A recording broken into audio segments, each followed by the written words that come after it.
오늘 여러분과 함께 나눌 말씀은 고난 속에서도 역사하는 복음의 능력, 고난 속에서도 역사하는 복음의 능력이라는 제목으로 함께 은혜를 나누려고 합니다. 우리는 예수님 믿으면 좀 만사형통하기를 이렇게 기대를 합니다. 그런데 현실은 어떻습니까? 여전히 아프고 여전히 부족하고 여전히 매여 있습니다. 그래서 우리는 자꾸만 작아지죠. 하나님이 정말 나를 잘 돌보시는 것이 맞나? 내 기도는 허공을 치는 것은 아닐까? 이런 의심과 불안함이 찾아올 때가 있습니다. 근데 오늘 본문을 보면 우리보다 훨씬 더 심각하게 이렇게 심각한 상황에 있는, 정말 지금 자기 몸이 쇠사슬에 묶여 있는 한 사람을 우리가 발견하게 됩니다. 그는 바로 사도 바울이었습니다. 그는 지금 로마의 차가운 이 지하 감옥에 갇혀 있었습니다. 언제 사형이 집행될지 모르는 그런 절망적인 상황이었습니다. 근데 사도 바울은 그런 절망적인 상황에서도 떨지 않고 오히려 제자 디모데에게 놀라운 메시지를 던져주고 있습니다. 그것이 무엇일까요? 오늘 말씀 고난 속에서도 역사하는 복음의 능력, 이 고난 속에서도 역사하는 복음의 능력이란 제목을 가지고 우리가 붙들어야 될 능력을 여러분 확실하게 확인하시는 이 새벽 되시기를 주님의 이름으로 축원합니다. 오늘 본문 9절을 우리 함께 읽겠습니다. 시작. 복음으로 말미암아 내가 죄인과 같이 매이는 데까지 고난을 받았으나 하나님의 말씀은 매이지 아니하니라. 아멘.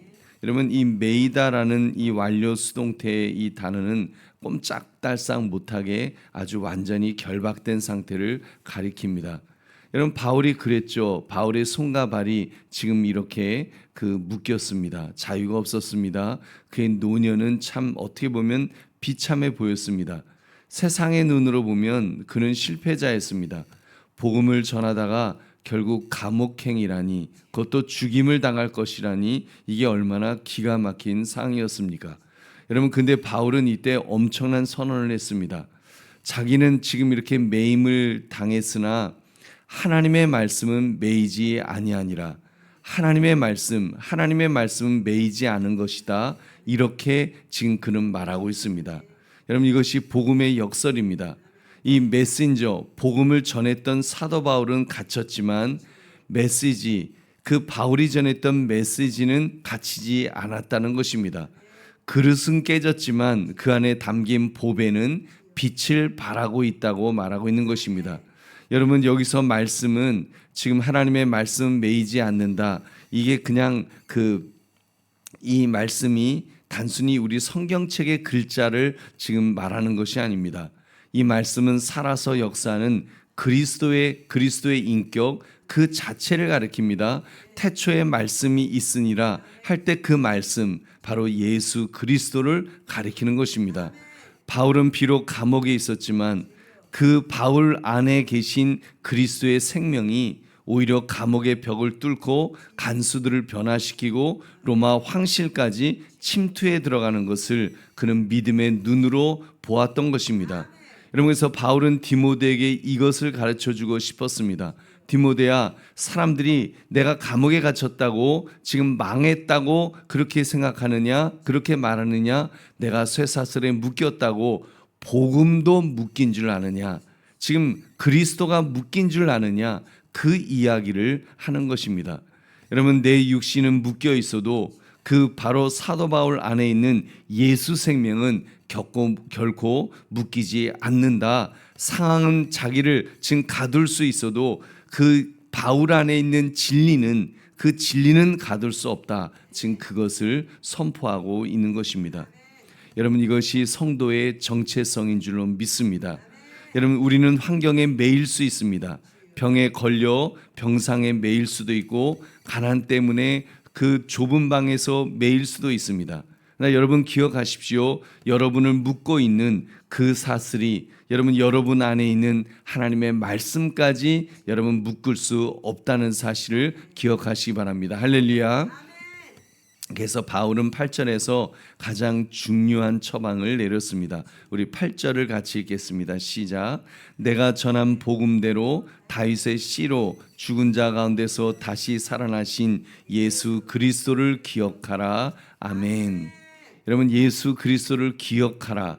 여러분, 이 기억은 그런 분이 있었지, 뭐 예수님이란 분이 있었지, 그렇게 회상하라는 뜻이 아닙니다. 지금 너의 현재적 실제로 그분을 붙들어라. 그 기억은 붙들라는 뜻입니다. 지금 너가 쳐다봐야 될 것은 차가운 쇠사슬이 아니라 죽음을 뚫고 부활하신 예수 그리스도를 바라보라는 것입니다. 그래서 그분이 지금 사도 바울 안에 살아계심을 기억할 때 감옥은 더 이상 감옥이 아니라 사명의 자리가 되었던 것입니다. 여러분, 그렇다면 우리도 좀 더 깊이 오늘 이 말씀을 들여다봅시다. 바울이 감옥에서도 이토록 당당할 수 있었던 근거가 무엇이었을까요? 여러분, 바울이 그냥 단순히 멘탈이 강한 사람, 그런 이야기가 아니죠. 그는 자신의 존재가 완전히 바뀌었음을 그는 알았기 때문입니다. 우리 11절 말씀 같이 읽겠습니다. 시작. 미쁘다 이 말이요 우리가 주와 함께 죽었으면 또와 함께 살 것이요. 아멘. 여러분, 이 구절 미쁘다 이 말이요, 정말 이 말씀은 정말 믿을만 합니다. 지금 그러고 있지 않습니까? 믿을만 합니다. 그래서 이 주와 함께 죽었으면 또한 함께 살 것이다. 이것이 그 찬송가 가사에도 여러분 있지 않습니까? 그 찬송가 가사에 구주와 함께 나 죽었으니 구주와 함께 나 살았도다. 여러분, 그 고백이 바로 이 11절의 이 고백입니다. 여기서 죽었으니라는 말은 그 이미 죽었다라는 그 선언이죠. 그래서 십자가 사건 때 여러분, 우리의 그 옛 자아, 그토록 상처받고 예민하고 두려워하던 옛 사람은 예수님과 함께 이미 죽었습니다. 장례식을 끝냈습니다. 여러분, 그리고 누가 살았습니까? 이제 새 사람이 누구와 함께 산다는 겁니까? 그리스도의 부활과 함께 산다. 지금 그것을 말씀합니다. 이것을 그리스도와의 연합이라고 말합니다. 여러분, 우리가 예수를 믿는 순간 예수님은 여러분 나와 한 몸이 된 것입니다. 그래서 그렇기 때문에 나의 실패는 여러분 나의 것으로, 나의 실패로 끝나는 것이 아니라 바로 예수님이 죽음 안에서 나의 실패까지도 모두 다 포함하신 줄로 믿습니다. 여러분, 그것을 다 포함하시고 십자가에서 나의 모든 그 옛된 것들을 다 안고 예수님은 죽으셨습니다. 죽으신 것으로 끝난 것이 아니라 여러분 부활 생명이 되어서 다시 일어나신 줄 믿으시기 바랍니다. 여러분, 이것이 부활 생명이 드러나는 통로가 여러분 예수님을 통해서 정말 우리가 그런 부활 생명이 드러나는 통로가 되는 줄 믿으시기 바랍니다. 우리 12절의 말씀 함께 읽겠습니다. 시작. 참으면 또한 함께 왕노릇할 것이요 우리가 주를 부인하면 주도 우리를 부인하실 것이라. 아멘. 참으면 또한 함께 왕노릇할 것이요. 여러분, 여기서 참음은 이를 악물고 버티는 억지 인내가 아닙니다. 어제도 말씀드렸습니다. 억지로 하면 안 됩니다. 내가 하려고 하면 안 됩니다. 오직 내 안에 그리스도가 하시도록 모두 맡겨드릴 때 우리가 왕노릇하게 될 줄로 믿습니다. 주님이 함께 하시는 일을 믿고 기다리는 것, 그것이 바로 소망의 인내입니다. 내가 죽고 내 안에 예수가 사시니 여러분 결국 승리가 정해져 있는 줄 믿으시기 바랍니다. 여러분, 오늘 말씀을 가지고 우리의 삶에 한번 들여다보시기 바랍니다. 어떤 분은 가정이라는 감옥에 갇혀 있을 수 있습니다.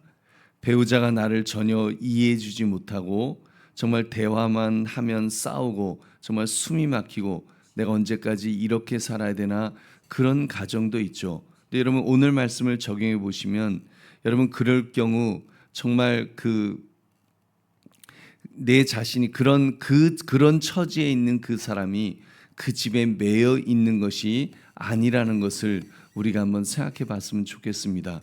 하나님께서 바로 그분을 그 가정에 선교사로 파송하셨기 때문입니다. 여러분, 그가 묶임으로써 여러분 그 안에 매이지 그 사람은 묶여 있는 것 같지만 그 사람 속에 있는 그 말씀은 매이지 않는 것이 아니지요. 오히려 남편에게, 오히려 아내에게, 오히려 자녀에게 정말 그분을 통해서 메시지 하나님의 말씀이 흘러가야 될 줄로 믿습니다. 그래서 하나님 이 지긋지긋한 집에서 꺼내주세요라는 기도가 아니라 하나님 내가 죽고 예수로 살아서 이 가정에 말씀이 참으로 살아 움직이게 하옵소서 이렇게 기도하는 것입니다. 어떤 분은 질병이나 물질에 매여 있을 수 있습니다. 몸이 아프니 만사가 귀찮고 돈이 없으니 사람들이 무시하는 것 같은 그런 정말 수치심이 올라오는 그런 경우에도 정말 하나님 그것을 통해서 하나님의 살아계심이 나타나게 해달라고 우리가 그렇게 고백할 때에 하나님께서 함께 하실 줄로 믿습니다.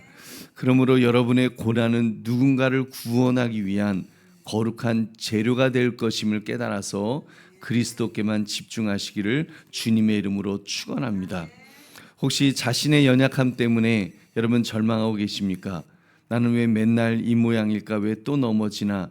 여러분 스스로 정죄하는 마음이 들 때 오늘 이 13절의 말씀을 여러분 붙드시기 바랍니다. 우리 13절 같이 읽겠습니다. 시작. 우리는 미쁨이 없을지라도 주는 항상 미쁘시니 자기를 부인하실 수 없으시리라. 아멘. 여러분 이 미쁨이라는 것이 예쁘다는 뜻이 아니라 그랬죠. 이것은 믿을만하다. 우리는 믿을만하지 않더라도 예수님은 항상 믿을만하시니 자기를 부인하실 수 없으시다는 것입니다. 우리는 변덕스럽죠. 우리는 사실 아침에 결단했다가도 저녁에는 무너집니다. 신실하지 못합니다. 그러나 주님은 신실하신 줄로 믿습니다. 주님은 결코 우리를 포기하지 않으십니다. 왜냐하면 여러분이 내가 이미 예수님과 한 몸이 되었기 때문에 여러분 예수님이 나를 버리는 것은 바로 자기 자신을 버리는 것이 되기 때문에 주님은 우리를 끝까지 붙들어 주실 줄로 믿습니다. 여러분 그 은혜를 누리시기를 주의 이름으로 축원합니다. 이제 말씀을 맺습니다. 오늘 하루 여러분은 다시 일터로 가정으로 어쩌면 답답한 문제의 현장으로 다시 돌아가야 할 것입니다.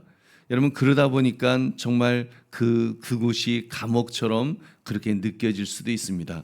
하지만 두려워하지 마십시오. 여러분의 손발은 묶여 있어도 여러분의 입술의 기도는 묶이지 않은 줄로 믿습니다.